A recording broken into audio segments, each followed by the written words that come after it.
I inherited a 900-acre ranch from my uncle, expecting to find open pastures and quiet memories. Instead, I showed up to claim it and found a massive mansion worth over $800,000 sitting right in the middle of my land. The HOA president built it. She was living in it. And when I confronted her, she laughed in my face and told me to leave. That was her biggest mistake. Comment below where you are watching from, because what happened next changed my entire understanding of how far greedy people will go to steal what does not belong to them. My name is Vincent Gray. I did not inherit this land because I was looking for easy money. I didn't want to flip it for profit or start some grand investment scheme, like so many people do these days. This land was family. My Uncle Howard Gray raised me on this ranch every summer from the time I was 8 years old until I left for college. He was more of a father to me than anyone else. He taught me how to ride a horse without falling off. He taught me how to fish in the creek that cuts through the eastern pasture. But mostly, he taught me how to find silence in open land. When he passed away 3 months ago, he left me everything. 900 acres of Montana soil and a lifetime of memories I thought would remain untouched forever. I was wrong. The drive from Seattle took 11 hours. But I needed that time. I needed to prepare myself for walking onto land that would no longer have Howard waiting at the gate with a warm smile.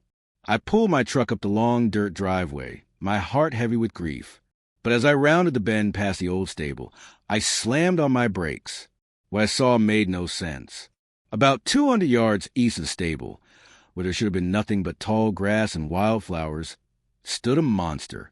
A 3-story mansion rose against the gray Montana sky. It had red brick walls, floor-to-ceiling windows that reflected the clouds, and a 4-car garage with fancy hunter-green doors. The structure was massive. It was expensive, and it was absolutely impossible. 18 months ago, Howard had sent me photographs of this exact spot. In those photos, there was nothing but open pasture stretching all the way to the tree line. Now, orange survey stakes dotted a new fence line. Their bright fluorescent caps screamed wrong in every direction. A shiny metal sign posted on a tree read, Hargrove Estate, private property, HOA monitored. I sat in my truck, stunned.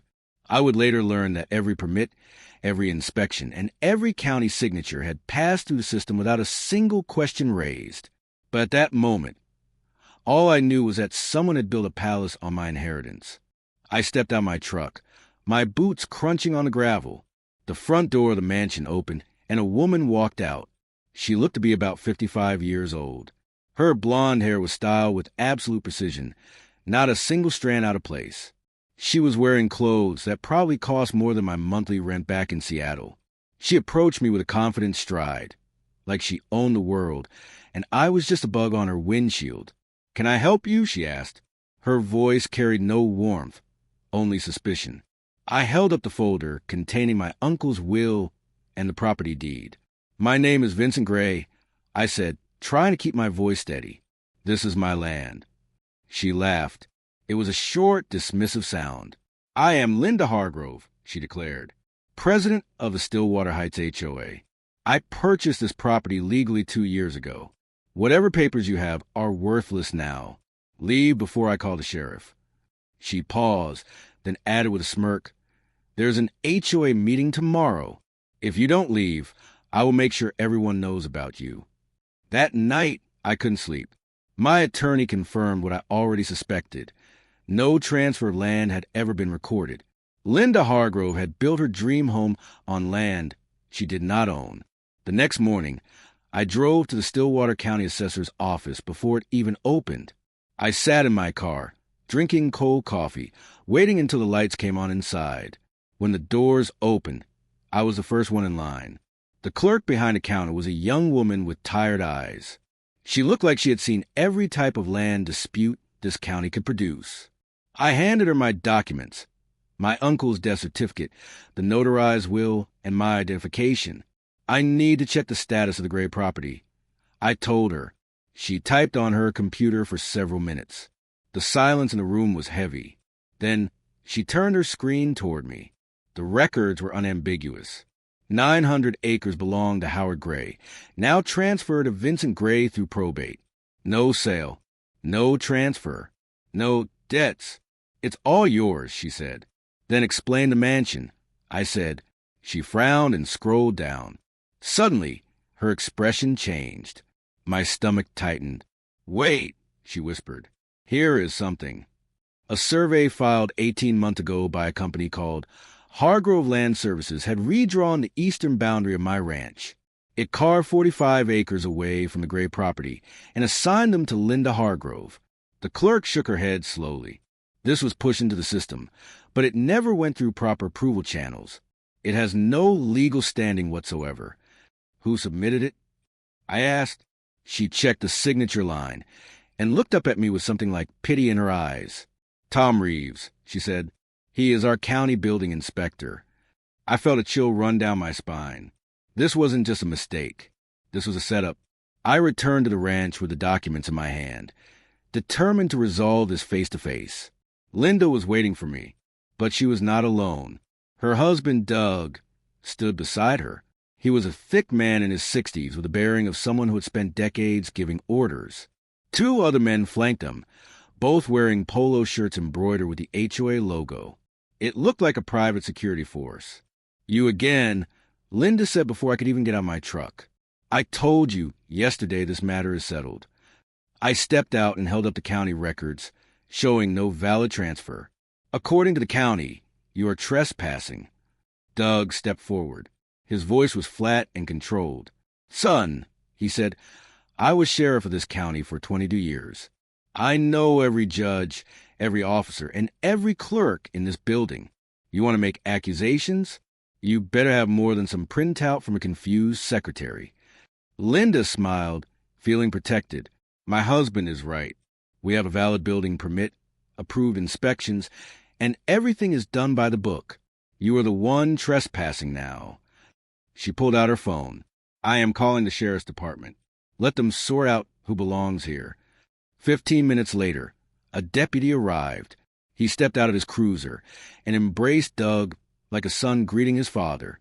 Chief, the deputy said, the old title slipping out naturally. What do we have here? He listened to both sides for approximately 30 seconds. Then he turned to me. Look, the deputy said, I do not know what is happening with the paperwork, but right now you are on property where the homeowner is asking you to leave. The best thing you can do is step back, get a lawyer, and handle this the right way. Every instinct in my body told me to scream. I wanted to spread my documents across the hood of his car and force him to see the truth, but I looked at Doug's smug face, and I realized arguing would get me arrested. So I swallowed my anger. I stayed silent. But my phone had been recording audio since the moment I stepped out of my car. Montana law allowed single-party consent recording, and I intended to use every tool available. Back at the motel, I opened my laptop and began searching. I looked up Montana laws on adverse possession, boundary disputes, and procedures for challenging building permits. The Hargroves had connections, influence, and 12 years of accumulated power in this community. But I had something they did not expect: patience, documentation, and tomorrow's HOA meeting circled in red on my calendar. I needed evidence that could not be dismissed. So I made a call to a licensed surveyor in Billings, a city far enough away from Stillwater County that no local connections could taint the results. He arrived 2 days later with equipment worth more than my car. We spent 6 hours walking the property with GPS coordinates and the original 1952 deed in hand. When he finished, he spread his findings across the hood of his truck. He showed me what I had suspected but needed to see in black and white. The survey filed by Hargrove Land Services had not merely made an error. It had deliberately shifted the eastern boundary by nearly half a mile. Linda's mansion sat entirely on Gray property. Every brick, every window, every inch of that 4-car garage had been built on land that belonged to me. The surveyor looked at me with the expression of a man who had seen fraud before, but rarely this brazen. Someone signed off on this, knowing it was false, he said. You need to find out who. I filed a public records request with the county that same afternoon. The The document arrived in my email 3 days later, and each page peeled back another layer of the scheme. The building permit listed an address within the Stillwater Heights HOA subdivision. This placed the construction, on paper, in a location half a mile away from where the mansion actually stood. The technical drawings revealed how they had done it. GPS coordinates were shifted 0.3 miles west. This made the fraud invisible to anyone who only checked the paperwork without visiting the site. And at the bottom of every approval form, one signature appeared repeatedly: Tom Reeves, County Building Inspector. And as I discovered after 30 minutes of searching public records, Tom Reeves was the brother-in-law to Doug Hargrove. If I had never come to Montana, if I had simply hired a property manager from Seattle, no one would have ever questioned a thing. But the final piece came from Uncle Howard himself. His estate attorney forwarded me access to Howard's email archive. Buried in the folders was a correspondence that changed everything. 2 years ago, Linda Hargrove had approached my uncle with an offer to purchase 50 acres on the eastern edge of property. Howard refused without hesitation. 6 months later, he began receiving violation notices from the Stillwater Heights HOA. Citations for overgrown grass, abandoned vehicles, improper fencing, even though his ranch had never been part of any homeowners association. His last email to me, sent 8 months before his death, read like a warning from beyond the grave. Asterisk, that Hargrove woman will not leave me alone. Something is not right here. Asterisk, a former employee of Hargrove Land Services, speaking only on condition of anonymity, confirmed what the timeline suggested. Linda had ordered the boundary redrawn shortly after Howard rejected her offer. She was betting that the aging rancher would never hire his own surveyor to check. I compiled everything. I sent copies to the county commissioners, the state surveyor board, and a real estate attorney in Helena. But I held back one move. Tomorrow night was the HOA meeting. Linda Hargrove had promised to warn the community about me. I intended to let her speak first. The Stillwater Heights Community Center smelled like stale coffee and old carpet when I walked through the doors. 47 households had gathered for the quarterly HOA meeting. Folding chairs were arranged in neat rows facing a long table where Linda Hargrove sat at the center like a queen holding court. I slipped into a seat near the back just as Linda rose to address what she called a serious security concern. Her voice carried the practiced authority of someone who had run these meetings for 12 years unchallenged. "A stranger has been harassing my family," she announced. She clicked a remote, and a slide showing a photo of my rental car appeared on the screen. "He claims to own property that was legally purchased years ago.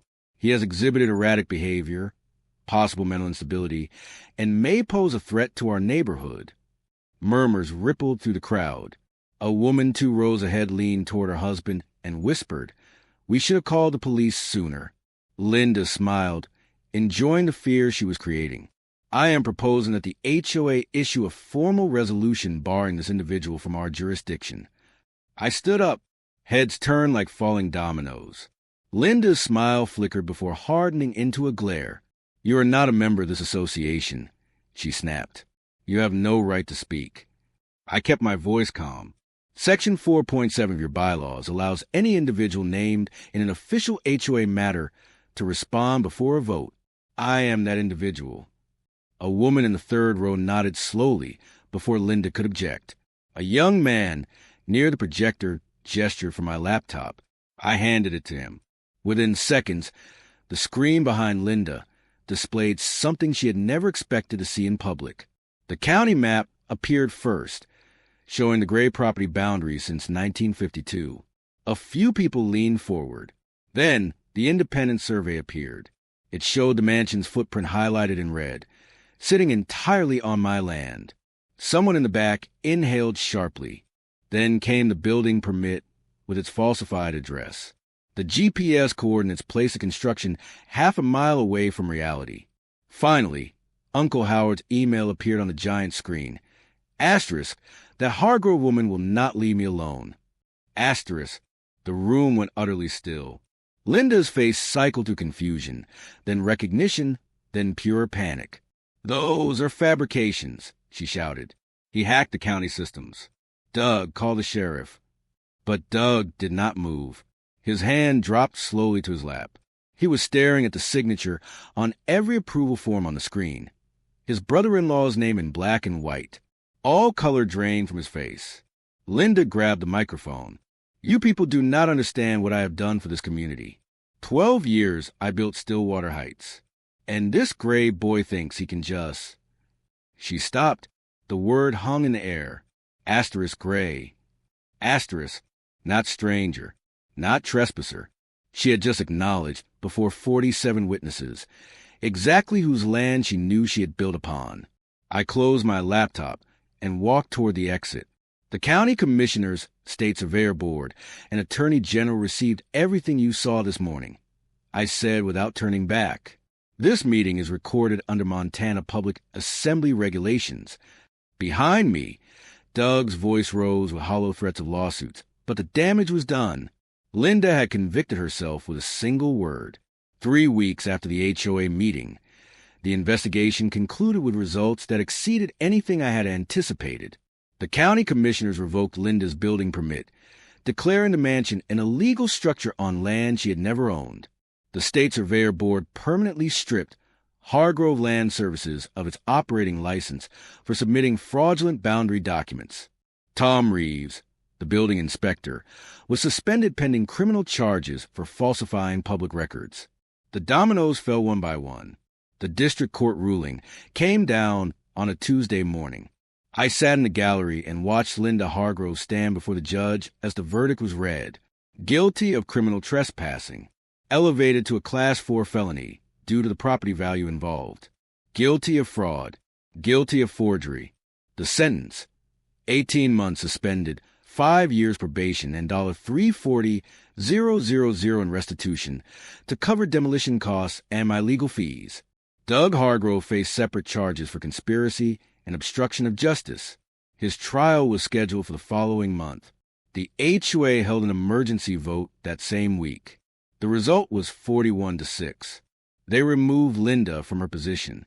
The woman who had once made neighbors fear her violation notices now could not walk into the local grocery store without conversation stopping mid-sentence. Within a month, the Hargrove family listed their home and left Montana entirely. I returned to the ranch on the first day of spring.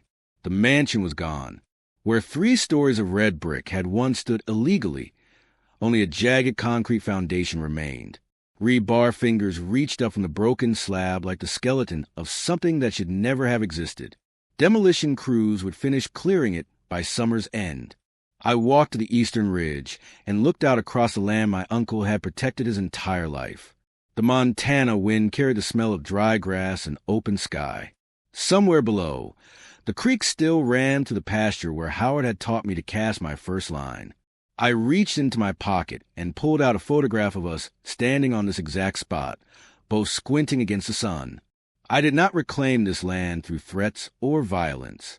I reclaimed it through documents, through procedure, and through truth. The boundary had been restored. And so had I.